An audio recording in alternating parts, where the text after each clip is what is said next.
With us very quickly approaching the end of 2025, I thought it'd be fun to do some wrap up style videos where we take a look back at the year, starting off with the highest rated sets. Initially, I was going to do my top 10 list, but then I realized I've only actually bought 4 sets this year, making it kind of hard to properly judge these sets. I also thought this would be a little bit more interesting as well. As always, I'll be using the Brickset website, and just like the last few times, if a set has the same rating, the one with the most number of reviews will go higher up on the list. Let's begin counting down the highest rated sets of 2025 and see whether we agree or disagree. Starting off with 2 honorable mentions of sets which just missed out on the top 10, but I really love them so I wanted to include them somewhere. Both of these have a rating of 4.5. In 12th place would be Jango Fett Starship or Jango Fett Slave One. This was definitely my favorite Star Wars set of the year. The build is just so good. It perfectly captures the movie design well and makes for a really impressive display piece. And compared with some other Star Wars sets this year, it was actually a pretty decent price.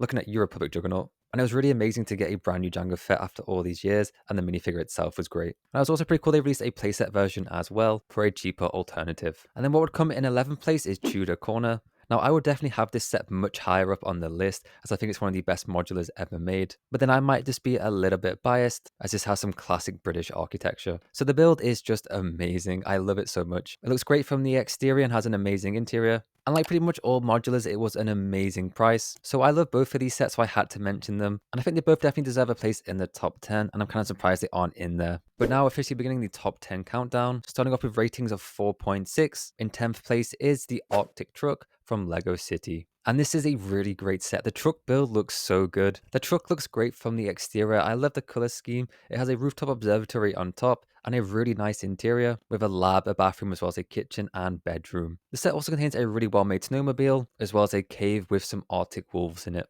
which are really cute molds. So a great set. In 9th place, we have one of the few sets I've actually bought this year. It's the brand new Arkham Asylum. And it was so amazing to get a proper DC set. As much as I like the big collector series Batmobiles, it was so cool to get a modular. And I think Arkham was the perfect choice. The build is really great, although I do have a few issues with it. I really wish it was just a little bit taller, one more floor, and it would have been perfect. But overall, I still think it looks really good. I love the Gothic architecture. And it also had a fun interior with lots of great Easter eggs and small builds. And I think the minifigure selection was solid.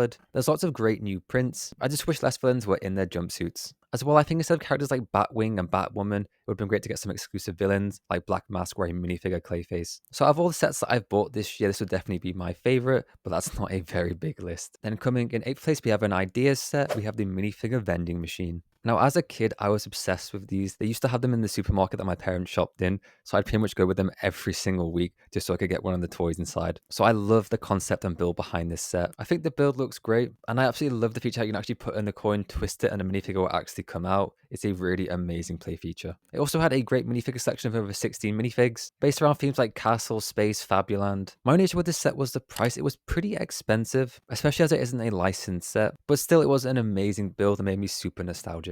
We're now moving on to sets rated 4.7. Coming in 7th place, might be a little bit controversial, this one, is actually the new Death Star. So now this set has got a lot of hate online, and I don't really hate it that much. I actually quite like it. My big issue with this set though is the price as well as the backside.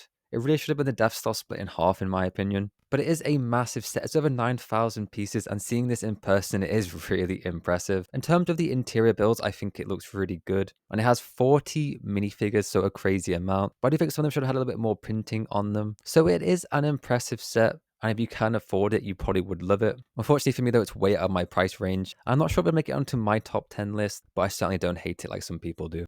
Then coming in 6th place, we have an art set. We have Vincent van Gogh Sunflowers. And it's great to see an art set on this list. And I think this build is really good. And it captures the actual painting really well, which is really impressive. So if you're a big fan of Van Gogh and Lego, this would be the perfect set. It makes for such a cool display piece. And it was also a fantastic price per part ratio. So a nice set to see on the list. All right, we are now halfway through the list. And if you are enjoying the video, please remember to leave a like, comment, and subscribe if you want more. And if you don't, that's perfectly fine. So entering the top 5, the 5th highest rated set of 2025 is WALL-E and Eve. And this would 100% be in my top 10 list. I absolutely love this set. WALL-E is my favorite Pixar movie, and I missed out on the original release, so I was so happy to see this set be made.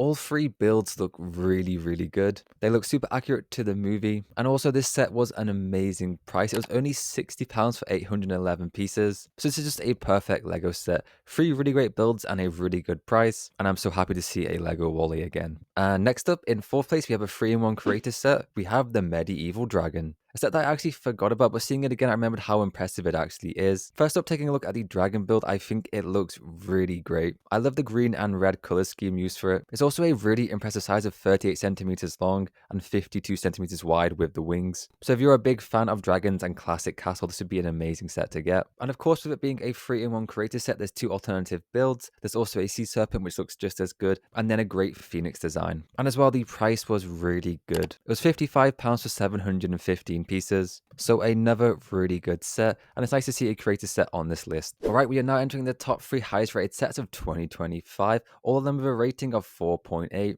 It's going to be interesting to see how controversial these picks are. I'm not sure they would be my favorite, but there's some really great sets coming up. So coming in third place, we have a Ninjago set. It's the Fire Knight mech. And if there's one thing you can say about the Ninjago themes, that they can make a really fantastic mech build, and this is no different. The design looks so good. I absolutely love the big cape at the back as well as the spear. It's also a really impressive size of 40 centimeters tall, decently posable, so that's really good for display as well as playability. The set also comes with a really great base of an ancient sea monster, and you can place the mech on top of it, and it makes for such a cool display piece. There's also a fishing boat as well as a fisherman, and then we get an exclusive Kai minifigure. However, when compared with most Ninjago sets, the price to pot ratio is quite high, but that's probably because of the big cloth piece at the back. But the build is so incredible that I definitely think it's worth it. Then coming in second place, we have yet again another Ninjago set. This time it's the Guardian Dragon. And it is certainly a good year to be a dragon fan, as this is another incredible build. The dragon looks so good. It's super detailed and well constructed. I especially love the face with the big horns and the halo,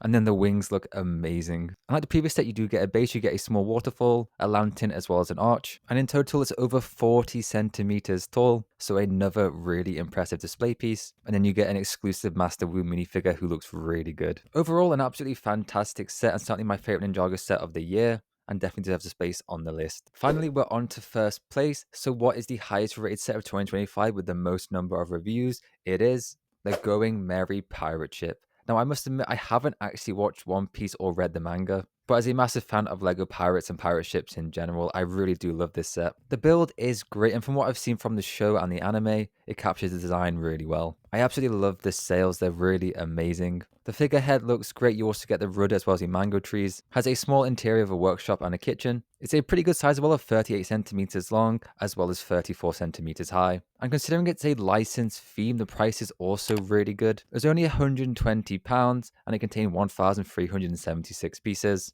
And the minifigure selection is great, giving you most of the main characters, and they're all super detailed. So even though I haven't watched this show, I can still really appreciate the set. And if you are a fan of One Piece, it's probably a dream come true. And that is it for the highest rated sets of 2025. And I actually think overall a pretty decent list. Most of my favorite sets from the year did make it onto it, although my order would change slightly, and I definitely have Tudor Corner as well as Slave One much higher up on the list. I'd also include the big T-Rex fossil as well as the Black Pearl. I'm sure that as the months go on, the number of views and ratings will change, so the order will also change. But as it stands now, like I said, I don't think it's actually that bad, and it's quite fun to take a look at. But most importantly, everybody, what has been your favorite sets from the year? Hope you enjoyed the video. Please remember to leave a like, comment, and subscribe. I'll catch you all next time. Bye bye.